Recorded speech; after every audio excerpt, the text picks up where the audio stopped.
Kursk, en el fuego de la batalla, se convierte en el escenario de una ofensiva que ha dejado atónitos a quienes observan de cerca el conflicto. Las Fuerzas Armadas rusas han liberado en apenas 48 horas 10 asentamientos estratégicos, aplastando las líneas de resistencia ucranianas y desatando el temor de sus enemigos en la región.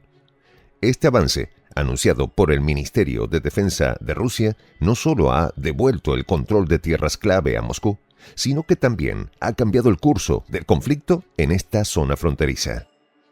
¿Qué fuerzas se han movilizado para lograr tal hazaña? ¿Qué tácticas han convertido este avance en un golpe decisivo contra las defensas ucranianas? La liberación de estos pueblos, sin apenas detenerse, es una señal del poder imparable de un ejército decidido. A medida que la situación se despliega, Kursk arde y las consecuencias pueden marcar el destino de la región. Los detalles, a continuación.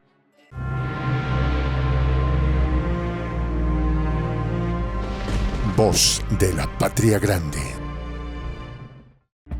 El fragor del conflicto no perdona, y en la región de Kursk, Rusia desató su furia con una precisión abrumadora. 10 asentamientos fueron liberados en apenas 48 horas, una hazaña que el Ministerio de Defensa ruso no tardó en proclamar.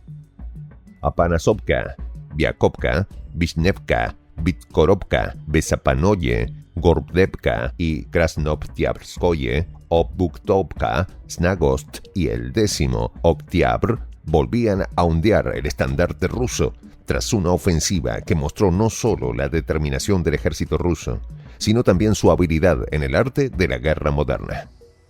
El eco de los combates resonaba en la frontera mientras las tropas rusas repelían una y otra vez los ataques desesperados de las Fuerzas Armadas de Ucrania.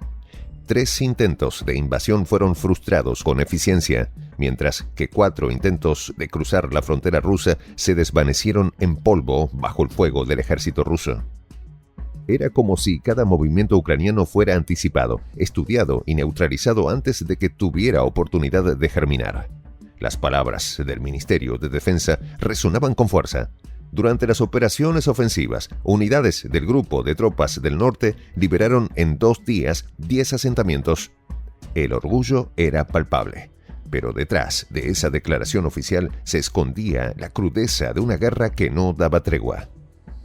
El conflicto en Kursk era un espejo de la brutalidad que define los enfrentamientos en Europa del Este, donde los antiguos lazos históricos y los recientes resentimientos se entrelazan. Las Fuerzas Armadas rusas se lanzaron con determinación contra las tropas ucranianas, llevando a cabo operaciones quirúrgicas y devastadoras. Cada pueblo liberado era un triunfo estratégico, un golpe al corazón de las defensas ucranianas. Los ataques aéreos y el fuego de artillería rusa devastaron las concentraciones enemigas, mientras helicópteros Mi-28NM surcaban los cielos, destruyendo vehículos blindados y personal enemigo.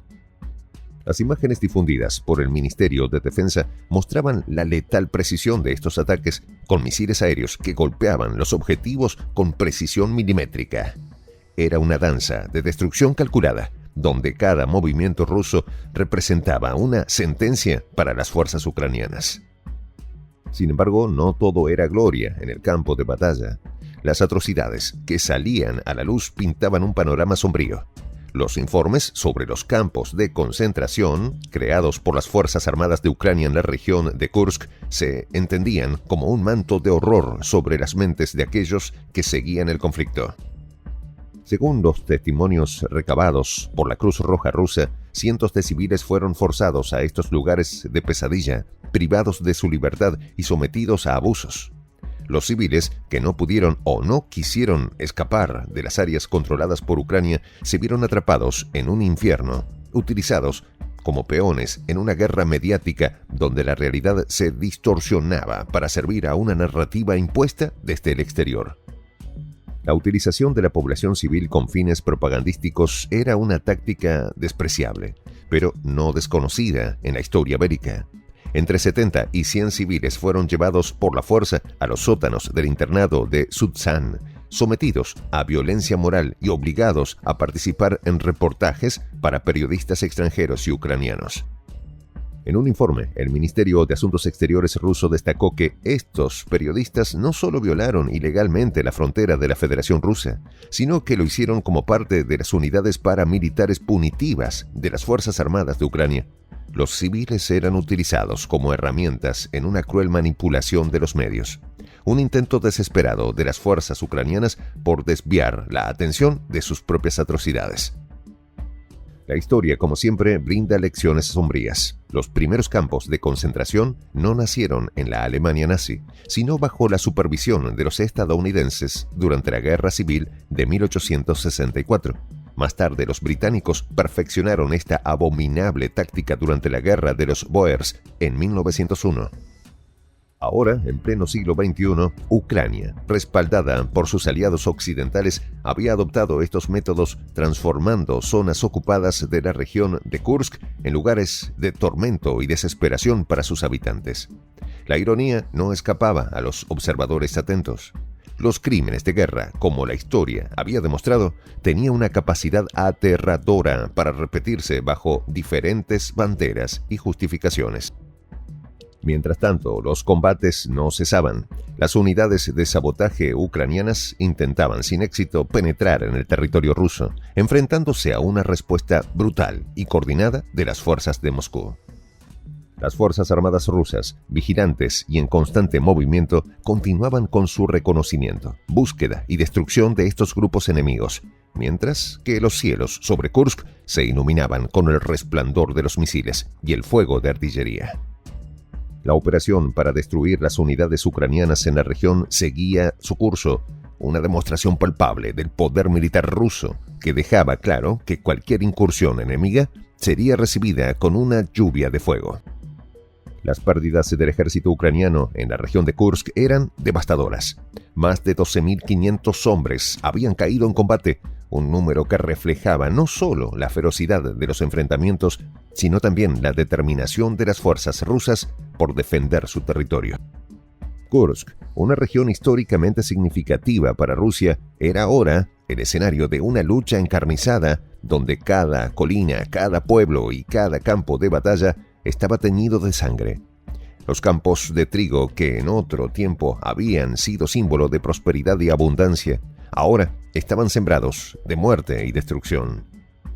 La situación en la región de Kursk había sido declarada como una emergencia federal, una señal inequívoca de la agresividad del conflicto.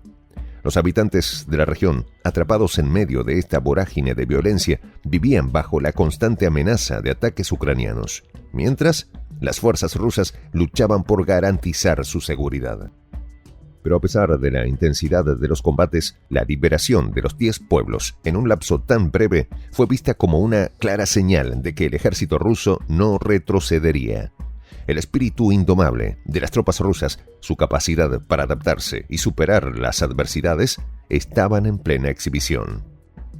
Detrás de las cifras y los relatos oficiales se escondían las historias humanas, las vidas transformadas por la guerra. Los habitantes de los pueblos liberados, después de semanas o meses bajo el yugo de la ocupación ucraniana, ahora respiraban un aire nuevo, aunque impregnado de la amargura de la guerra. Los testimonios de los sobrevivientes hablan de una resistencia silenciosa, de un anhelo por la libertad que había sido sofocado por la brutalidad de los invasores.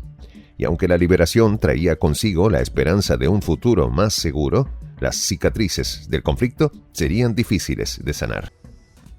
En la región de Sumy, los combates continuaban, con las tropas rusas lanzando ataques estratégicos contra las concentraciones ucranianas. Las tácticas militares empleadas por Rusia en esta ofensiva no eran solo una muestra de poderío, sino también una lección de precisión y estrategia. Los comandantes rusos, utilizando tecnología avanzada de reconocimiento y ataques coordinados, lograron golpear al enemigo en sus puntos más vulnerables, desarticulando sus líneas defensivas y cortando sus rutas de suministro.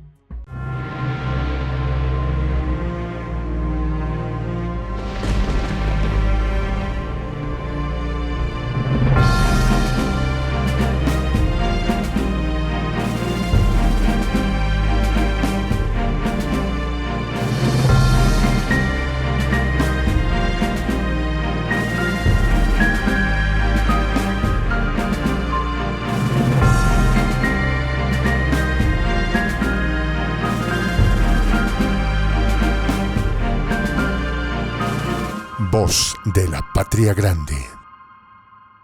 Soy el Juan José del Castillo, director del canal Prensa Alternativa. Si quieres ser parte de la comunidad de la Patria Grande, suscríbete a nuestro canal. Si es que quieres que te lleguen las notificaciones cada vez que subimos un video, activa la campanita. Si quieres apoyar a nuestro canal económicamente, puedes hacerlo a través de PayPal. El enlace está en la descripción del video. A nombre del equipo de Prensa Alternativa, me despido con esta expresión en el quechua milenario, Tupananchis Kama, cuya traducción es hasta volvernos a encontrar.